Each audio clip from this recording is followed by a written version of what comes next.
Yo, what's up guys? Isang panibagong araw, isang panibagong video na naman. Isang pinagpalang araw na naman sa inyong lahat. For today's video nga pala, tatalakayin natin is all about in-stream ads. Kasi yung kapatid ko kasi na si Sir Elvin, meron kasi siyang isang page. Bali, ang content kasi niya ay about sa school. Dahil nga siya ay isang public teacher. Ngayon, yung page niya ito. Nag-message kasi siya sa akin kanina na hindi nga approve yung kanyang in-stream ads kahit na kumpleto na yung kanyang requirements para dito. Ngayon, para sa mga nagtatanong kung ano nga ba yung requirements para sa pag-apply sa in-stream ads, ito po.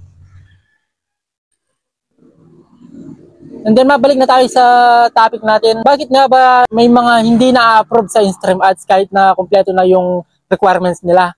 Meron mga iba't ibang factor po kasi yan guys. Kung bakit hindi ma-approve sa in-stream ads. Unahin muna natin yung mga ibang dahilan. Sample, sa mga video po, yung mga paggamit ng mga music.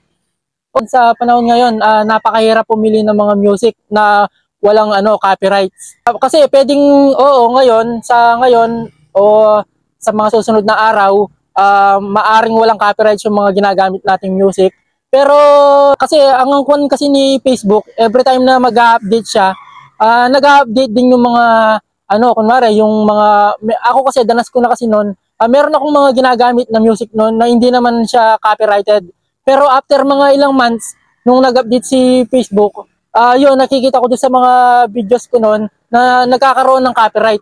Dahil nga dala na rin ng bagong update kasi ni Facebook. Kasi every month or every ilang month nag-update talaga siya. Kaya paiba-iba talaga kung hindi natin malaman kung makaka-copyright ba yung ginagamit nating music o hindi. Kaya ako mas ko talaga na wag na lang gumamit talaga ng mga music kasi lalo na kung kahit na yung mga sa music na nakalagay kay Facebook, minsan may copyright yan. Na-experience ko na rin yan, yung mga ginagamit kong music sa library ni Facebook, minsan may mga copyright. And then isa pang dahilan sa mga video, minsan may mga bawal kasi mga salita. Although hindi ko alam lahat ang mga bawal na salita, pero isa sa mga yon ay yung kabaligtaran ng pagmamahal. Oo, bawal na bawal yon yung kabaligtaran ng pagmamahal. Ng salitang pagmamahal. Kaya wag na wag kayong gagamit ng kabaligtaran ng salita ng pagmamahal. Kasi talagang bawal sa kuha ni Facebook yan. And then, pangalawa, ito siguro yung pinakamatindi, sexual exploitation. Ako na ko to may mga image ako na na-post na parang daring ganyan dati. Diyan ako nagka-violation almost 1 year. Talaga hanggang ngayon actually hindi pa tapos talaga yung violation ko, pero na-remove naman yung yung warning, kaya kahit papaano kumikita pa rin ako kahit papaano. Pero di tulad ng wala kang violation talaga, kung mo sa kita, mas malaki syempre yung kita ng walang violation kaysa sa may violation. Ako may violation ako pero na-remove yung warning, pero nakalagay pa rin dun sa may impact pa rin siya. Kaya yung distribution ng analytics ko talagang hindi ganun talaga kataas. Talagang pahirapan talaga kung maging milyon. And then yung meron pa palang isa, yung pag yung mga video na may mga watermarks, bawal na bawal yan, lalo na yung watermark ni TokTik saka ni CapCut. 'Di ba yung mga logo? Wag na wag yung isasali sa video niyo 'yon. Kasi talagang ayaw na Facebook yan, lalo na kay TokTik saka kay CapCut. Yun guys, pahabol lang yun. Yung pinakahuli naman kadahilanan na nakikita ko bakit na-decline yung kanyang application sa in-stream ads. Dahil na rin siguro sa panibagong update ngayon, ngayong October, simula ngayong October 2024, yung sa content monetization beta.